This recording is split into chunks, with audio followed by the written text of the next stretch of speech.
Today's stories include Kojima isn't making Death Stranding 3, Mafia the Old Country is $50, and Remedy is making Control 2 for less money than Alan Wake 2. We'll have all this and more because this is Kinda Funny Games Daily.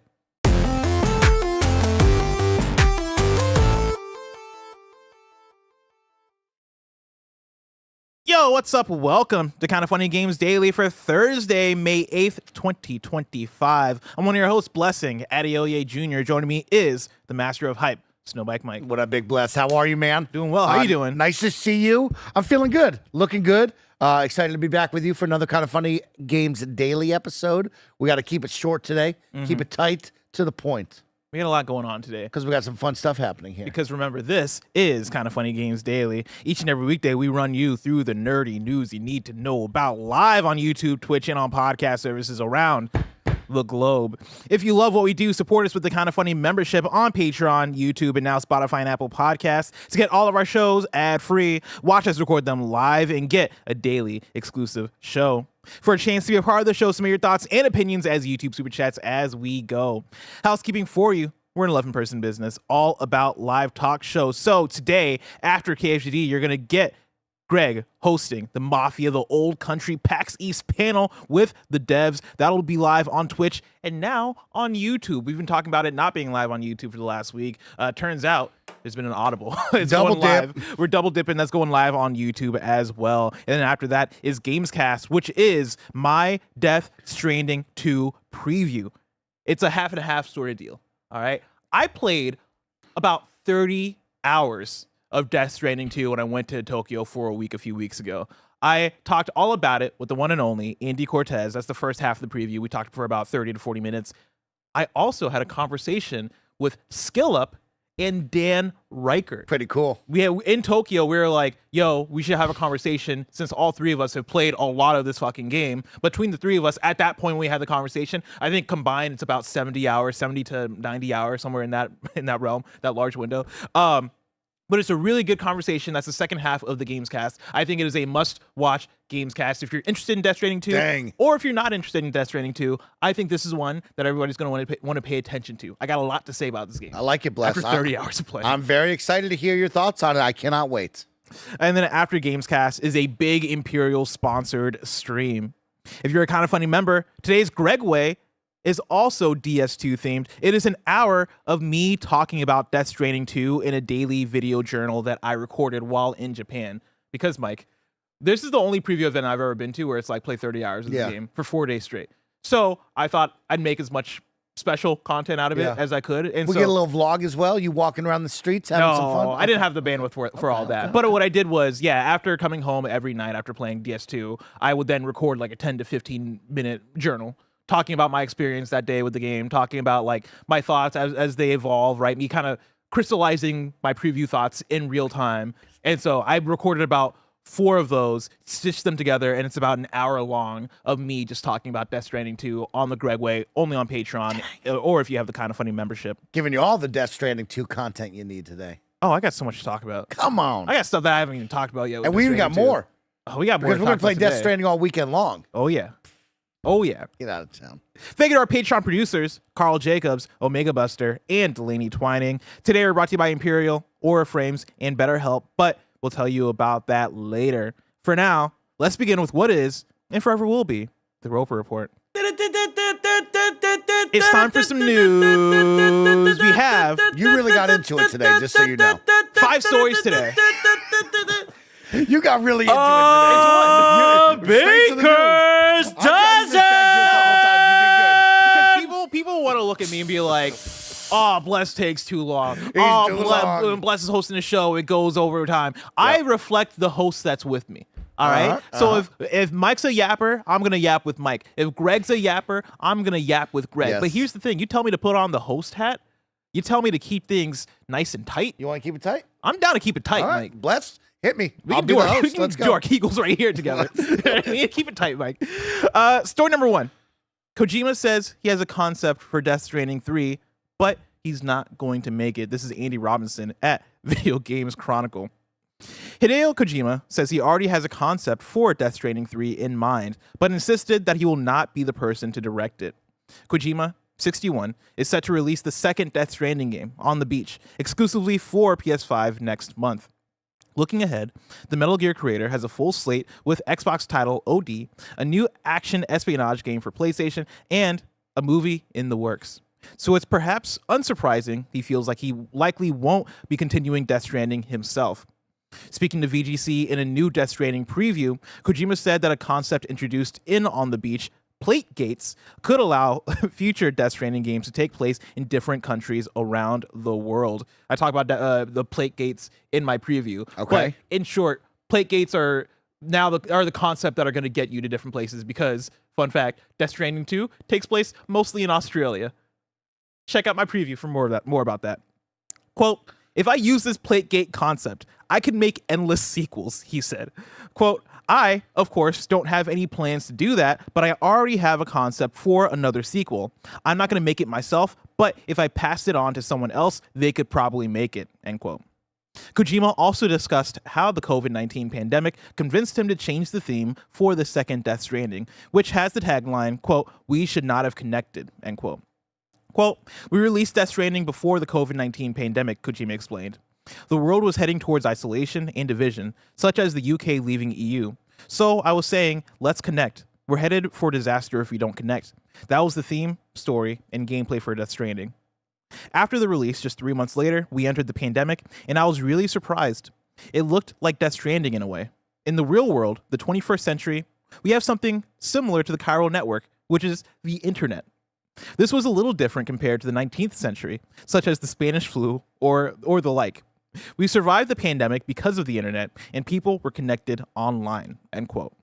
Kojima said he believes the same connectivity that helped people get through their lockdown experiences is now, in fact, dividing humanity.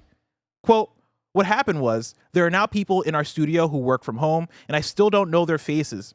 Even music concerts were canceled, and it all became online streaming. I understand this was unavoidable at the time of the pandemic. The same thing applies to schools. Instead of getting to play with your friends or learning from teachers, you just look at a screen online, which isn't any different from watching YouTube videos. Everything was leaning into the metaverse. When you turned on the TV, everyone was talking about how it was the age of the metaverse now, and there was no need to interact with people. It felt we were going down a terrible path. Communication between human beings is not meant to be this way. You meet people by chance or see sights you didn't expect to see. With the way we were headed, you would lose all of that, end quote. The Metal Gear creator said that even though he already had a concept in place for Death Stranding 2, after experiencing the pandemic, he felt it wasn't right and rewrote it. Quote, it's the strangest thing. After I created a game with the theme of let's connect instead of division and isolation, we had the pandemic, and I began to think, maybe it's not such a good thing to connect so much, he said. It goes back to the stick and rope theory. There's a lot of foreshadowing in the game, so I'm sure many of you will understand when you play the game, and you'll know by the end. The things that I felt during the pandemic, there's a character in the game who expresses those feelings. The logo is a hint. You can see in the logo of Death Stranding that the strands are coming from below the logo, with the theme of let's connect. This time, in Death Stranding 2, you see the strands are coming from above the logo. Damn. It's like the Godfather logo.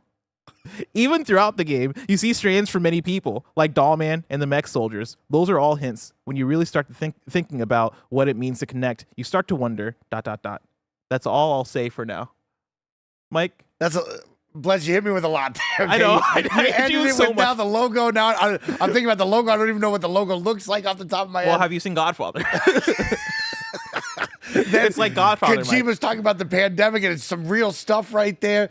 But let's just rewind all the way to the top. Yeah. Kojima, 61 years old, has a lot on his plate already. Yep. We're talking about a third Death Stranding. The timelines on how to make big budget games are very large right now. So yes, Kojima possibly not being on the third Death Stranding, if it was going to go there, understandable. Yeah. He has a lot on his plate. He's getting up there in age. Maybe it's time to pass the baton. Maybe his love for it isn't the same. I don't want to put words in his mouth, but I'm just saying there's a lot that goes on to it when you think about that. Okay. Yeah, you see what he's talking about there, So the Godfather let's logo. start with that, Bless. Death Stranding 3, Kojima not directing it, not being the guy. Does that change the way you would feel about a third in this? You've already played You've played Death Stranding 2, so it's interesting to talk to you about this, right? What I want to see from Kojima is for him to bring somebody up below him that like is visible, that we can familiarize ourselves with, that has a big hand in the games that he's currently making. I hope that by the time we get around to OD and by the time we get to Fizzant, his PlayStation game, that there's other names that are outside of Kojima that are, oh, this guy is high up and he's doing the interviews and he's talking about the things that typically you would get from Kojima as far as like talking about the broad, bigger concepts of the game, right? Like, I think we need Kojima to pass the baton in a way that is going to feel natural and give us the trust of here's the next dev that's going to take over Kojima Productions when I'm gone. Like, make that transition happen. I think that's one of the things that I've been sad not to see yet from Kojima, is that, like, I don't know who the next Kojima is. Yeah, I don't know in who the studio. successor You is. didn't have anybody that was also speaking during some of these meetings that you could say, hey, this person seemed to be leading things as well? I mean, we had interviews with the production team. So the Kojima interview that's being referenced here was a group interview. So we all, it submitted questions, and then he answered all the questions to the group. We also had interviews with the production team, which included Yoji Shinkawa and a few other leads on, like, different departments of Kojima Productions. And I didn't really get the sense of, oh, this is the guy. Like, this is the guy that's going to be the next Kojima. Like, it very much feels and functions like a team, as it should, right? But if the idea is that, oh, I'm going to pass on Death Stranding 3 to somebody else to do, I think you got to start sowing those seeds. Like, we got to start, maybe he is behind the scenes and we just don't know, right? I don't want to say that he's not doing that because I don't know what's going on. But I think it's worth it to maybe have that person on stage with you. I think it's worth it to have somebody that you hype up, somebody that you talk about, somebody that, like, you're able to push as, this is the successor to what I'm doing. Another follow-up would be, do we need a Death Stranding 3? Right? Sure, you've played it. I don't know how deep you can go, right? But, like, I think after people played Death Stranding 1, many people thought maybe that's just going to be a one-and-done situation. I don't know if this is going to be the next big franchise for Kojima Productions. Now, 5 years plus later, we're like, oh, we're getting Death Stranding 2. We're pretty excited about that. But are we going to be feeling the same way at the end of Death Stranding 2, where it's, I need a 3. I want to conclude this trilogy. I want to know more about these plate gates and the other stories around the globe, as you referenced Australia, right? Am I going to leave this game going, I need to go to whatever other continent and I need to see what's happening there? I could see it. I mean, so I played 30 hours. I'm about, they said that up to the part that they expected us to get to in Death Stranding 2, we would have played about 40% of the game in 30 hours. Wow. I know, right? Okay. With playing what I've played, I think there's plenty of room to make more Death Stranding. And that's not even me speaking from a narrative perspective. That's more so me speaking of the gameplay, being the fact that Death Stranding 2, and I've said, you're going to hear me say this during the preview, because I think I said this multiple times during the things that we recorded that are coming as the GAMESCAST, right? This is the rare direct sequel that is almost purely iterating on top of what Death Stranding 1 has done, right? As far as what I played so far in the first 40%, there could be a twist after what I played. I have no idea. But when you think about what Kojima usually does, Metal Gear Solid 2, way different game from Metal Gear Solid 1. You're playing as a different character. You're like, that jump from PS1 to PS2 kind of makes the gameplay feel different. MGS2 to MGS3, it's a prequel now. You've gone back in time during, I believe, the Cold War, right? And, like, it is a different sort of feel of being in the jungle as opposed to being on the big shell. You jump to Metal Gear Solid 4, different ass feeling game. You jump to MGS 5, very different game, right? Kojima loves to throw twists in there. He loves to, like, innovate on, like, what he's doing. He loves to try different things. And Death Stranding 2 feels so much like Death Stranding 1 in all the good ways. It is taking in all of the and man, I don't want to give my preview here because I don't want to spoil it, right? But it's taking in so much of the feedback from Death Stranding 1 and going, all right, how do we level up these systems? All right, how do we add more here? How do we add more tools here?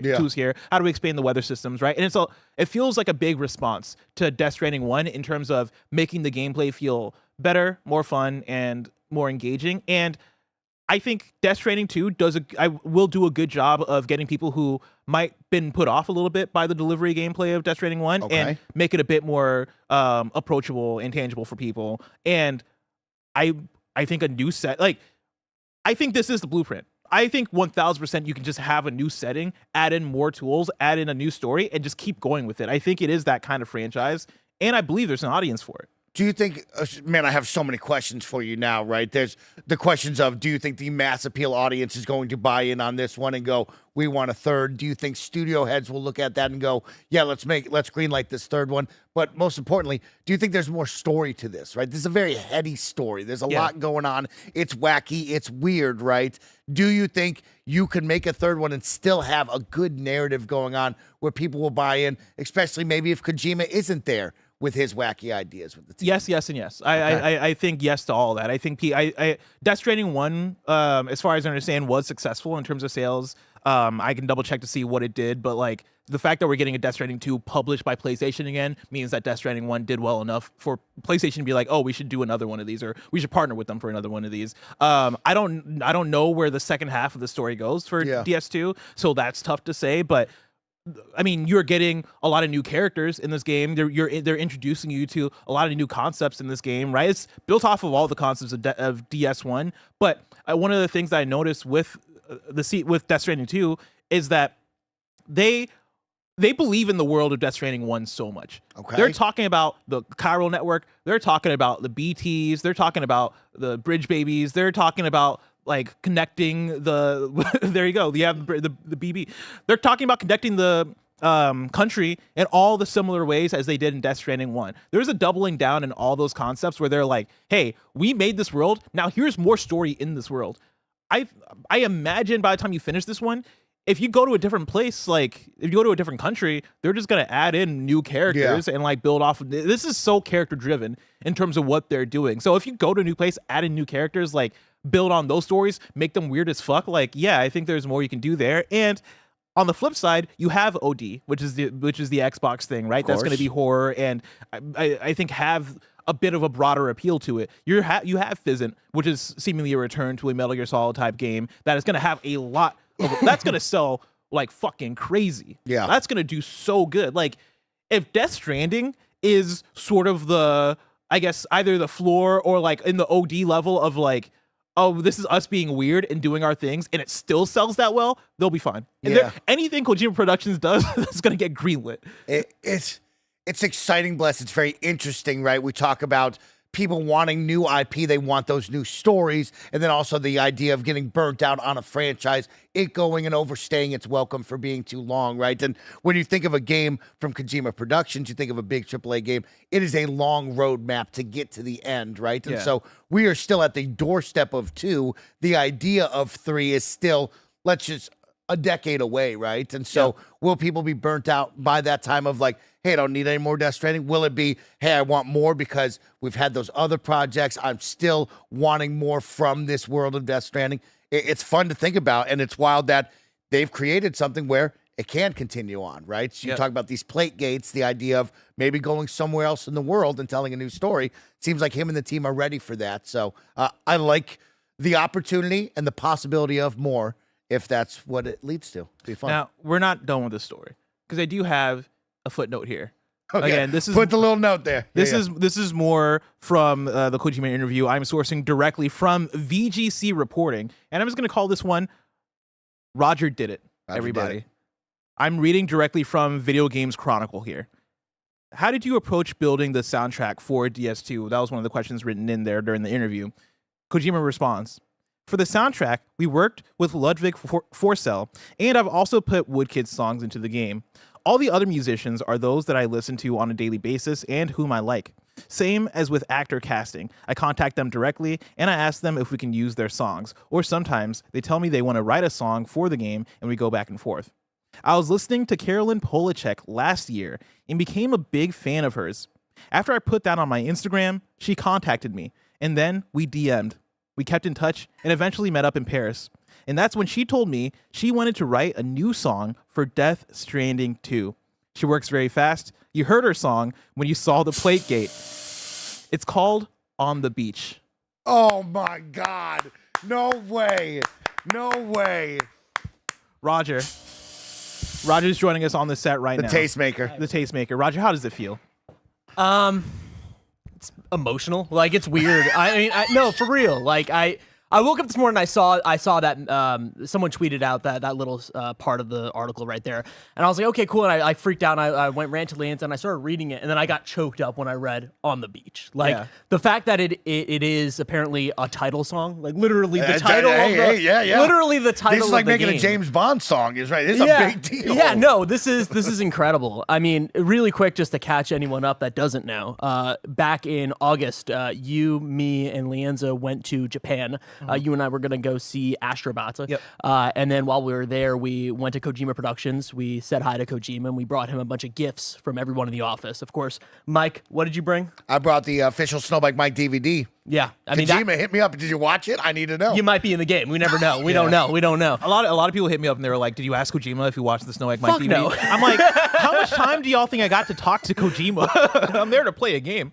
So yeah, we brought him a bunch of gifts, and I made sure, since I was building out the box of all the gifts, to put Caroline's album right at the top. Just kind of seated that right there, because Caroline Polachek is one of my favorite artists of all time. She's incredible, and I knew that they would for sure get along, and it would be his type of music. So I put that right at the top, and as he was looking through it, I made sure to be like, "Hey, Kojima, you would like this one specifically." And he kind of looked at me, looked at it, and just kind of put it aside. And I was like, okay, that's the end of this.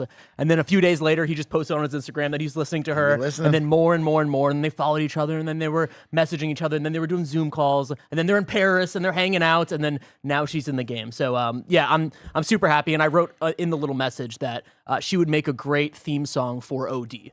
So I was close. Close. If I wrote DS2, I would have been able to. You're fucking crazy, Roger. Just so close. So yeah, no, it just makes me really emotional. I'm very excited, and I'm excited to hear the song, man. Holy shit! Yeah, I'm sure dude. it's gonna be really great. Hell yeah. That's it. Sadly, I can't say anything more because I'm not allowed to talk about licensed music. Not as allowed far- to talk per about the licensed embargo. music. But yeah, thank you so much, VGC, for the reporting. And yeah, well, come on, man. Let's on, fucking bro. go. We did Let's it, go. We did it, Roger. Roger. Roger, Let's that's go, crazy. I just want a special thanks in the credits. That's all I need. Roger. Give this man a special thanks. That's Also, amazing. That is amazing. That's special. Special thanks to the audience also, especially the audience that supports Kinda Funny with the Kinda Funny membership that you can get from patreon.com/kindafunny and youtube.com/kindafunnygames. It allows you to get shows ad-free. And speaking of ads, let us tell you about our sponsors. This episode is brought to you by Imperial. We've told you all how important it is to developers to wishlist games that you're interested in. So if this sounds cool to you, make sure you wishlist it.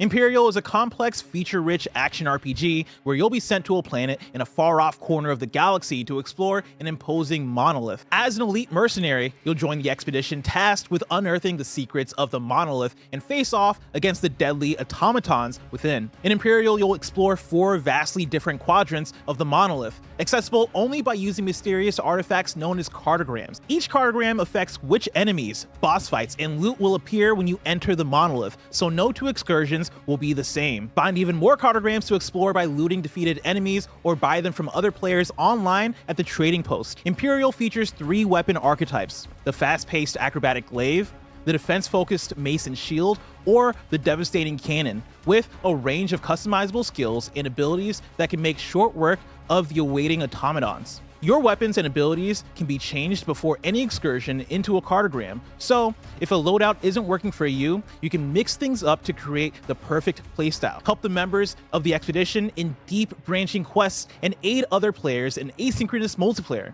Get ready, mercenaries. The monolith awaits. Imperial is available May 8th on PC, Xbox Series X and S, and PS5. Wishlist now. It helps so much. Wishlist Imperial. This episode is brought to you by Aura Frames. If you haven't called your mom in a while, here is your reminder to do it. But then you want to go above and beyond. Mother's Day is coming up, and I have the perfect gift idea.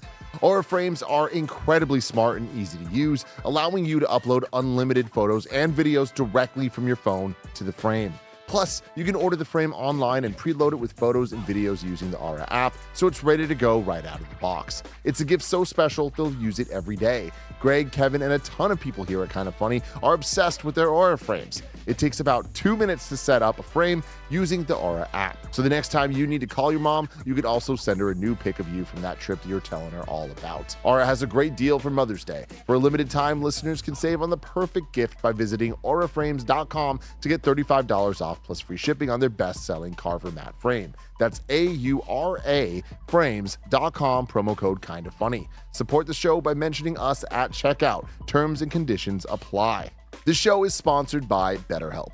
It's super great that mental health awareness is growing, but there's still progress to be made. 26% of Americans who participated in a recent survey say they have avoided seeking mental health support due to fear of judgment. We can do better. No reason for fear. BetterHelp has over 10 years of experience matching people with the right therapist from their diverse network of more than 30,000 licensed therapists with a wide range of specialties. Some of my best friends use BetterHelp and love how helpful it can be for learning positive coping skills and how to set boundaries. It empowers you to be the best version of yourself. It isn't just for those who've experienced major trauma. If you're thinking of starting therapy, give BetterHelp a try. It's entirely online, designed to be convenient, flexible, and suited to your schedule. We're all better with help. Visit betterhelp.com/kindafunny to get 10% off your first month. That's BetterHelp, HELP.com/kindafunny. BetterHelp.com/kindafunny. And we're back with story number 2. Right to it. Revealing the DualSense wireless controller, Death Stranding 2 on the Beach Limited Edition. I'm pulling directly from the PlayStation blog. Keep the supplies moving with the latest piece of hardware for porters heading out on a new journey. We're excited to reveal new DualSense wireless controller, Death Stranding 2 on the Beach Limited Edition. We work closely with Kojima Productions on the controller design, customized with the insignia and motto of Drawbridge in vibrant orange. The DualSense wireless controller, Death Stranding 2 on the Beach Limited Edition, why does it have such a long name? Yeah. Will be available in limited quantities for a recommended retail price of $85. Now, Mike, during the break, you were poo-pooing all over this controller. You're saying it looks like crap. Not my cup of tea. Didn't love it. A little too basic for me. Didn't speak to me, unfortunately, on that one. Wow. But Mike, I don't it mind says Death Stranding 2 on the back. You said you liked it, though. Show me more of the pictures. Okay. I was just saying to you during the ad break, I was like, the PlayStation controllers, they've never full screen. nailed the partnership special edition ones, right? The special edition colorways have been good, but like I've never seen one for games that really scream my name besides Spider-Man. I think that's been the best one so far. So this one, I wish it was a little bit better. I don't mind it, but I think I am grading on a curve. Yeah. To your point, like PlayStation, to your point, usually doesn't nail the partnership ones. Pick it up. Out of the partnership ones, I actually do like this one. I like it. I like the design on the touchpad. I think Kojima Productions has a good eye for UI and just design, like visual design in general. So I love how that translates to the controller, but I feel you. Okay. I think when I compare it to the Xbox controllers, like you mentioned during the break, this is an Xbox controller, looks so fucking cool. It might be easy to say that because Xbox, their best-selling hardware is the controller. Yeah. So like, they'd be really doubling down on that, Oh, man. I have more Xbox controllers than games I played on my Xbox. Okay, back on track. Am I Les. wrong? Back- You can look at me and tell me that I'm wrong. We got to get back on track. Let's hop into some super chats real quick while we're still on the Death Stranding topic. Connor Smith writes in and says, "My favorite guys on stream. I have a SEMA exam tomorrow. Can you wish me luck?" Good luck. Hey, good luck. What is that? CIMA. A SEMA. Probably a big test, an exam, maybe becoming a lawyer, a doctor. Well, that's the bar. I'm going to say... SEMA these nuts. Von Diesel in chat says, "See my nuts." That That's would be good. tough. That's good. Yeah, that'd be tough. I'm going to say they're trying to become a notary public. Was it S? No. EMA? CIMA. Oh. C expert. Somebody says engineering. Okay, engineer. Hey, best of luck to you, though. Kick butt. Sematologist. Thank you so much for watching. Somebody says it's a car thing. Central International Media Association. I don't know. It's not coming Okay, up. Yeah, well, people we're are giving me cheering you on. because Certified somebody also Investment says Management Analyst. yeah, There's a lot of things that are coming up. Chartered Institute of Management Accountants. Okay, It's an that accountancy sounds right. That's right. Bring us back. Now, really quick. What's up? Don't forget tomorrow. What do we got to announce really quick for people who remember? Yeah, no KFGD tomorrow. Double Games Cast. No Kind of Funny Games Daily tomorrow. We have 2 GAMESCAST coming at you because it's the Doom the Dark Ages review. I think. I think I can say that. Boehner SN writes in and says, "Will Kojima be announced as the new Pope?" Well, we just got word that the new Pope is from Chicago. That's what the chat said. What if it's Kanye? Okay, no. The world no. ends. It's the final. Back on track. Back on track. Listen, we're on track this episode. Yeah. Zeke Speak writes in and says, "Kojima channeling Bo Burnham, maybe having access to everything every person is doing at all times forever isn't the best path for humanity." Yeah, I mean, I think we've all had those moments where you really think about it and you go, maybe we went too far. little too far. Can we ever put the genie back in the bottle? No, you though? can never go back. You can't go back. We just have to. We have to do what my principal did in high school. We have to confiscate everybody's phones. We have to. If you pull out your phone between the hours of 9 a.m. and 5 p.m., you're going to detention. All right. Keep that shit in your pocket, or we're taking it. Oh, you can't go. It's too far. Put away the phone. Kobe Foster, unless you're listening to our podcast. I also like the human connection. You know me, Bless. I love to smile and wave at people. Yeah. I love walking by on the street smiling at somebody. All They right, smile back. next super chat. Kobe Foster, this man's on some bullshit. We lost it. Do you think OD will remain an Xbox exclusive now? Did they ever announce it as an Xbox exclusive? Yeah, no, I don't think so. I think Xbox's business strategy has been shown here in the past couple of months in the year, right? Of like they want to make more money as possible, and they want the games to be everywhere. So hopefully they can get a piece of that pie. Yeah. I don't think we're gonna look 5 years from now and go, OD is exclusive. No. Yeah, I agree with I think that. it's everywhere. Like, I would have to rewatch the trailer again to see what the wording is. But if it was announced as exclusive before, Maybe a timed exclusive at most is what you'll get. At but most, yeah, yeah. they're gonna go everywhere with that. yeah. Let's see here. We'll do one more from Charlie Nuggets. Okay, one more. Good morning, Bless and Mike. Do you feel that we're at the point in his career that we can reasonably talk about Kojima the same way we do for Hayao Miyazaki and Osamu Tezuka, the grandfather of manga? I mean, it depends on I guess it depends on the ways in which you're talking about them, right? Are you saying that Kojima is a legendary video game designer? Then yes, I think we can talk about him in that way. But I think all three of the people you mentioned are contributing to the medium, to their mediums in different ways. If you're asking me who the Miyazaki is of video games, I think I would go to Miyamoto first. Okay. Yeah. Yeah, I think Kojima has earned his right to be in the conversation. Right, I think there's going to be a lot of conversations about games and developers that people love and cherish, and Kojima and his team will definitely be in there. Yeah. Story number 3. Mafia: The Old Country promises a return to the old ways and less open world bloat. This is Michael McWhertor at Polygon. And you know what? How much time have we got? I was going to say let's live react, but let's maybe just play the trailer in the background, watch it as I read through the story that breaks things down. 2K Games and developer Hangar 13 revealed a longer look at gameplay from Mafia: The Old Country on Thursday, showing how the origin story for the Mafia franchise stands apart from the open world, organized crime competition. In fact, Hangar 13 is hinting strongly that it has no intentions to make Mafia: The Old Country your next forever game.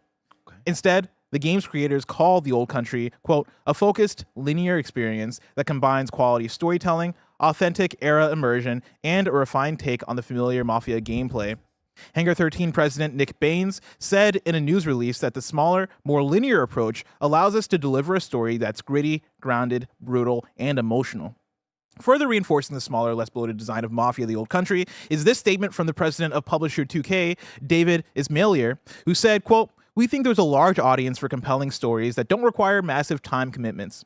Ismailer said that The Old Country, quote, can easily complement the other, more persistent games our players also love and engage with on a more consistent basis, end quote. The strongest evidence of Mafia: The Old Country's scope is its price. 2K is selling the base game for $49.99. There's a deluxe edition that costs $59.99 and includes a bunch of extras. Naturally, but the asking price is certainly atypical of AAA game releases in 2025. So, if you're in for a leaner, more classic Mafia experience, check out the newly released gameplay video that shows protagonist Enzo Favara as he takes the oath, works his way up Don Torrisi's crime family, and shoots up 1900s Sicily. Mafia: The Old Country is coming to PS5, Windows PC, and Xbox Series X on August 8th. Barrett Courtney, you're the Mafia leader. Hey, yo. The Godfather. You're the Godfather. Yeah. The boss. Bless, and what you need today, father. Poppy? Wait, what did you say? Said what you need today, Poppy. Oh man, he's doing it. Tell me what you think about this news. I adore this. Everything they're saying, I think is the right path for another Mafia. I'm honestly still to this day dumbfounded that Hangar 13 is still around. They came out with Mafia 3 back in. I can also hold it. I won't make this.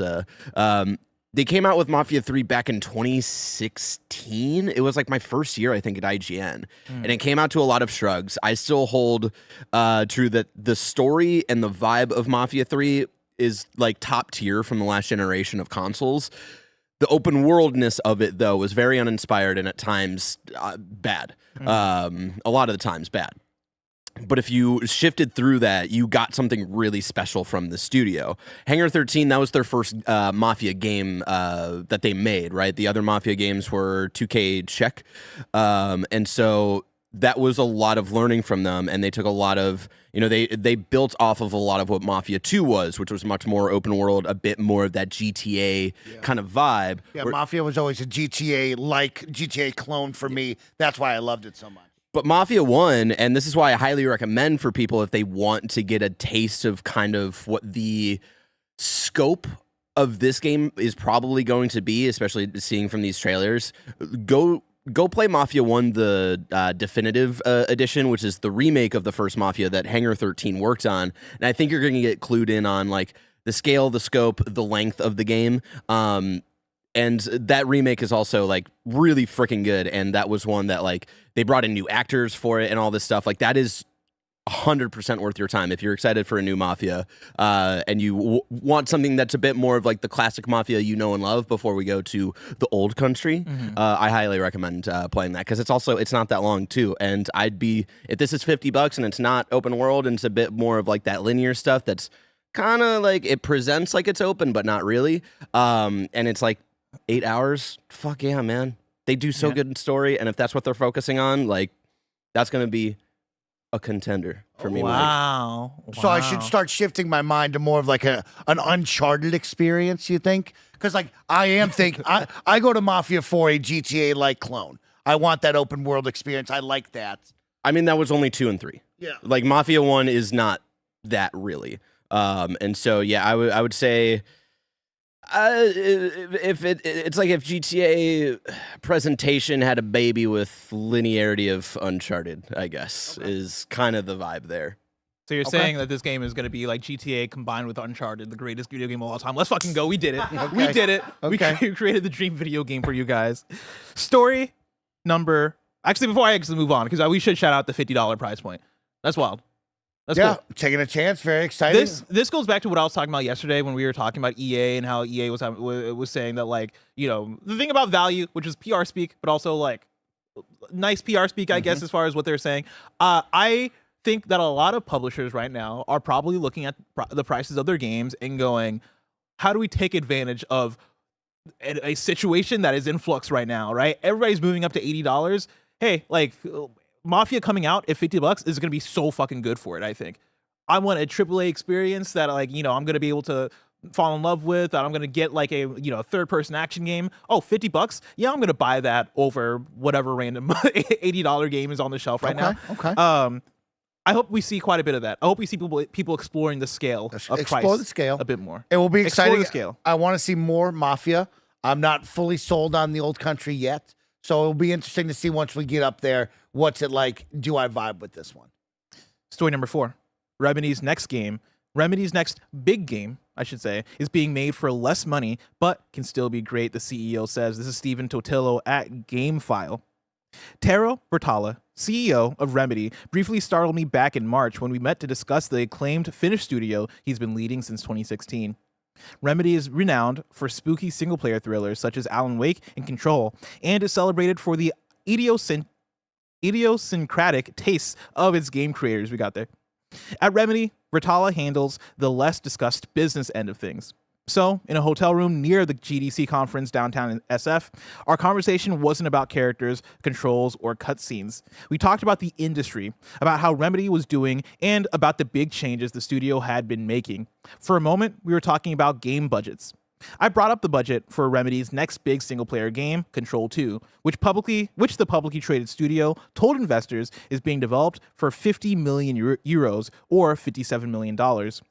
Split between Remedy and the Hollywood Movies and game production company Annapurna. I hadn't been sure what the development costs were for Remedy's last big single-player game, 2023's multiple Game of the Year award-winning Alan Wake 2. Then came the surprise. Alan Wake 2's budget, compared to Control 2's, Vertala told me, was a bit higher. And there we had it. In this era of ballooning game budgets, here was a rare instance of a development studio acknowledging that they'll be making their next big single-player game for less than their last one. Vertala believes that 50 million euros is enough to make a great Remedy game. Quote, I think with that, we can create excellent games, he said. If the team sticks to that budget and the game sells 2 million units, we are at break even per game. He added, quote, then builds the basis that if we create an excellent game and it happens to sell 4 million or 5 million units, then we are really happy, end quote.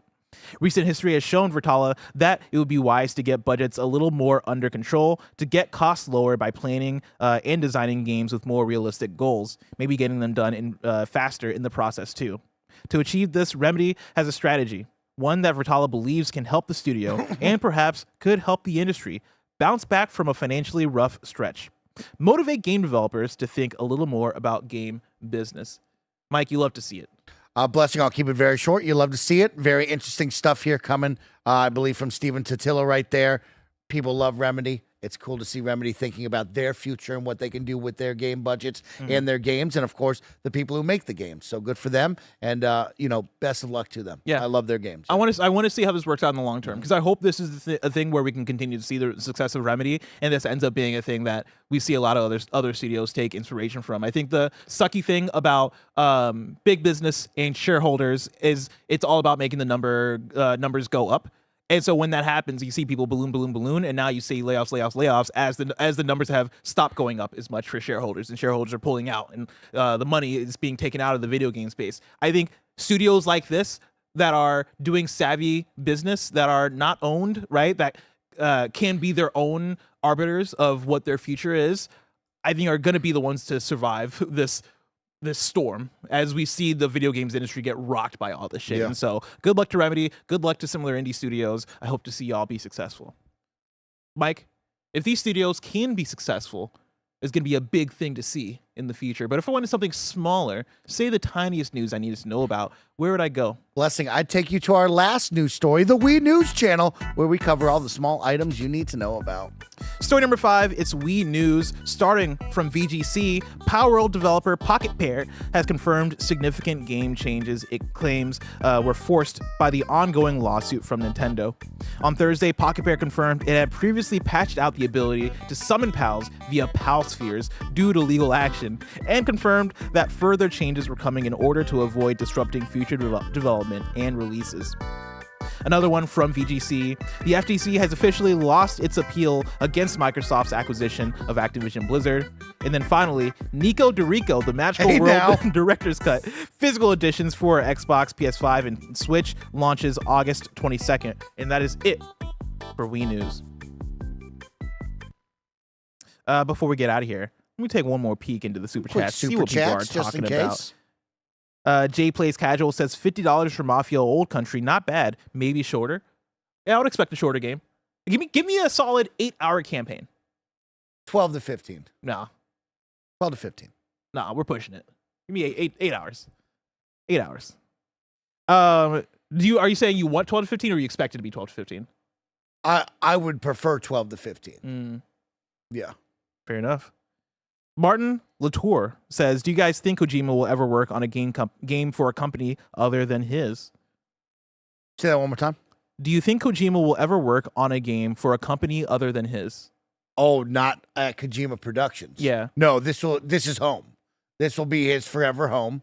They will partner up with other companies to make games with them, but this is where Kojima will end. He will pass the torch on, and we will root for that team if they're good without Kojima for years to follow. Yeah.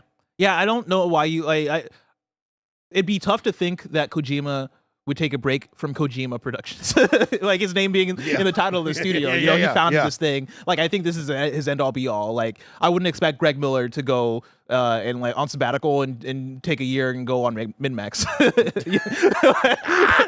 I think Kojima's here. Let's see here.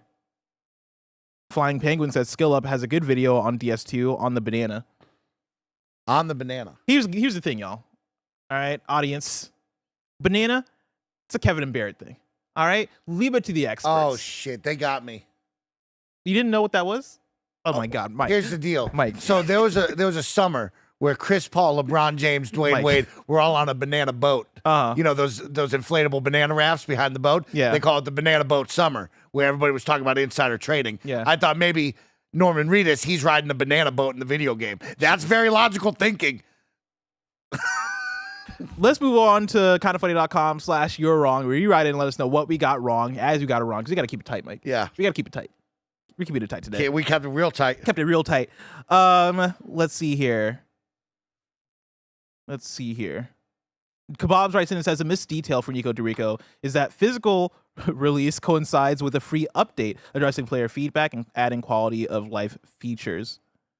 And then Bastard Manwich says Kojima said the Spanish flu was in the 19th century, but it occurred in 1918, which is technically the 20th century. Is that true? Oh yeah, Okay. I guess. Sure, whatever. I get it, but that's tough. Also, you're know? correcting Kojima. You're not correcting us. Got him. Yeah. You know? It's It's confusing also. You know, it's the 19th. I get that the first century was, before year 100. I digress. Mike, that's it for KFGD. They told us to finish by 10:50. You know what time it is right now? Kevin nailed it today, big dog, for you. What do you mean Kevin nailed it? Well, we nailed Thank it, but you. we did it for Kevin. Oh, Like, I'm yeah, we throwing did. it- Oh, I see. Yeah, we Because did it for I Kevin. thought that Kevin was a came out, he was like, compliment. you got to finish by 10:50. And you're like, Kevin, I need to use the Yeah, restroom. I needed to use And the he was bathroom. right. He took I'm a 10-minute shit He right rode you. beforehand.